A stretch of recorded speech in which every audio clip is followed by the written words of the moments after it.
Hello guys, আমি সুস্মিতা। তোমরা দেখছো সুস্মিতাস ব্লগ। আশা করি তোমরা সকলেই খুব ভালো আছো, আর আমিও ভালো আছি।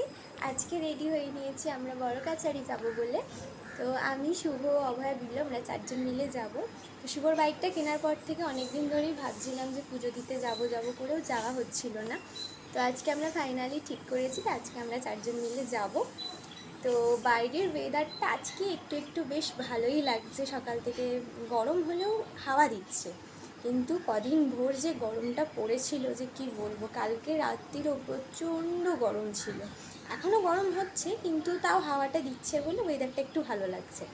তো আমি তো একদম রেডি হয়ে নিয়েছি, চলো তোমাদেরকে ফাইনাল লুকটা দেখাই। যে এটা হচ্ছে আমার ফাইনাল লুক।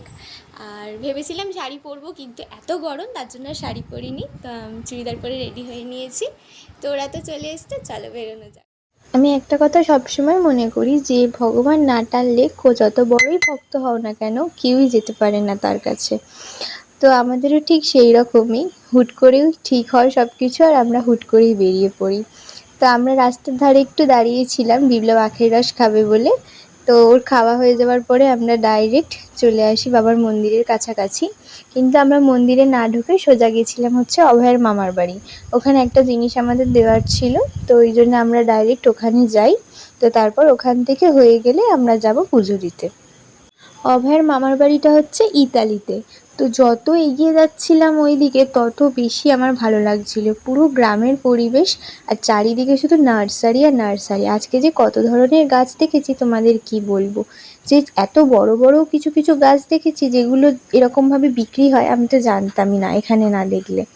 তো যাই হোক, তো পৌঁছানোর পর দেখে বাড়িটা তো আমার খুবই ভালো লেগেছে, সেই আগেকার বাড়ির মতো। আর পরিবেশটা তো জাস্ট অসাধারণ, তোমাদের আর কি বলবো। এগুলো না মুখে বলে বোঝানো যায় না, গিয়ে একটা অনুভব করা জিনিসটাই আলাদা। শুধু চারিদিকে গাছ আর গাছ, আর এত ঠান্ডা এই গরমের মধ্যেও যে কি বলবো। তো তারপরে চলে এলাম বাবার মন্দিরের একদম সামনে। অভয়ার বিপ্লব আগেই চলে এসেছিল, আর আমরা একটু পিছনে আটকে গেছিলাম, তো ওদের কাছেই আমরা যাচ্ছি। তো এখান থেকে আমরা বাইক রেখে আমরা সোজা যাব হচ্ছে বাবার মন্দিরে পুজো দিতে। বাবার কাছে পুজো দেবো বলে আমরা একেবারে মন্দিরের সামনে থেকেই সমস্ত ডালা কিনে নিয়েছিলাম। আর শুভর বাইকটাও যেহেতু আজকে পুজো দেওয়া হবে, তাই চেলি কাপড়, মালা আর যা যা লাগে সমস্তটাই নিয়ে নিয়েছিলাম। শুভ তো প্রথমে নেমেই হাত ধুয়ে মাথায় জল ছিটিয়ে নিয়েছে, তারপরে আমি আর অভয়া নেমেছিলাম। কিন্তু প্রচণ্ড স্লিপ ছিল। এটা হচ্ছে বড় কাছারির নতুন ঘাট, কিন্তু তারপরেও সবসময় জল থাকার জন্য জায়গাটা অনেকটাই স্লিপ। তো দেখো, আমি আর অভয়ও হাত ধুয়ে ভালো করে মাথায় জল ছিটিয়ে নিই। তো এরপরে আমরা সবাই মিলে যাব হচ্ছে বাবার মন্দিরে পুজো দিতে। ওখানে তো ক্যামেরা অ্যালাউ নেই। আর সত্যি কথা বলতে কি বলবো তোমাদের, আমি না ওই পুজো দিতে গিয়ে টুকটাক ভিডিও ঠিক আছে, কিন্তু ওই মন্দিরে ঢুকে বাবাকে প্রণাম করব বা মাকে প্রণাম করব বা ভগবানকে ফুল নিবেদন করব, এই জিনিসগুলো না আমি ভিডিও করে ঠিক উঠতে পারি না, আমার ঠিক ভালোও লাগে না। তাই আমি কখনোই, দেখবে আমার কোনো মন্দিরের ভিডিওতে এরকম কোনো ভিডিও তোমরা দেখতে পাবে না যে আমি পুজো দিচ্ছি সেই রকম ভিডিও। তো দেখো, প্রথমেই ঢোকার পরে আমরা প্রণাম করে 4-5টা 3বার পাক খেয়ে নিই। তো তারপরে পুজো দেওয়া পুরো একদম আমাদের কমপ্লিট। মন্দির থেকে আমরা চলে আসি হচ্ছে যেখানে আমাদের বাইক রাখা ছিল সেখানে।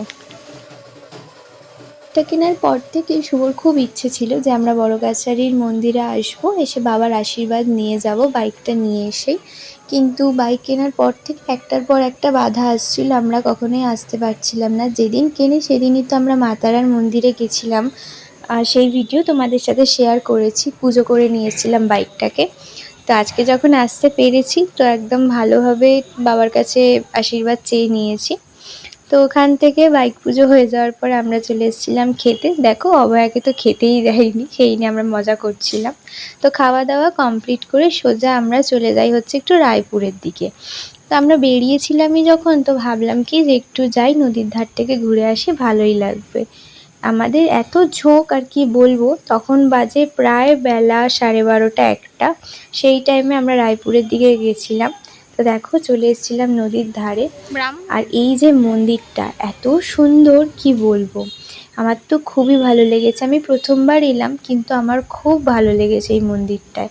এত সুন্দর, এত নিরিবিলি। এমনিই মন্দিরে গেলে একটা মন শান্তি হয়ে যায়, কিন্তু এই জায়গাটা এত নিরিবিলি ছিল। যে আমার খুব ভালো লাগছিলো, এসে একটা আলাদাই শান্তি লাগছিলো। তো তারপরে আমরা জায়গা খুঁজছিলাম যে কোথায় একটু ছাওয়া দেখে বসা যায়। এই যে এখানটা আমরা বসে বসে একভাবে এই নদীর যে জলের স্রোত, জাহাজ যাচ্ছে, নৌকা, এইগুলো দেখতে দেখতেই অনেকটা সময় পার করে ফেলি। সত্যি প্রকৃতি কতই না সুন্দর, এরকম বসে বসে কতটা যে সময় কেটে যায় তা বোঝাই যায় না। আমরা তো অনেকটা সময় কাটিয়েছি। আর জানো তো, আসার পরেই আমরা একটা জাহাজ দেখতে পাই। আবার একইভাবে যখন বাড়ির দিকে রওনা দেবো বলে উঠেছি তখন দেখতে পেয়েছি আবারও একটা জাহাজ। তাই ভাবলাম তোমাদের সাথে একটু শেয়ার করা যাক। তারপরে ওখান থেকে সোজা একদম আমরা বাড়ির দিকে রওনা দিই। আজকের ভিডিওটা একটু লম্বা হয়ে গেল, তো কিছু মনে করো না তোমরা। তো আমরা তো বেরিয়ে পড়েছিলাম বাড়ির দিকে যাব বলে। তো ভিডিওটা আজ এই পর্যন্তই। বাবা সকলকে ভালো রাখুক, সকলের মঙ্গল করুক। জয় বাবা বড় কাছারি।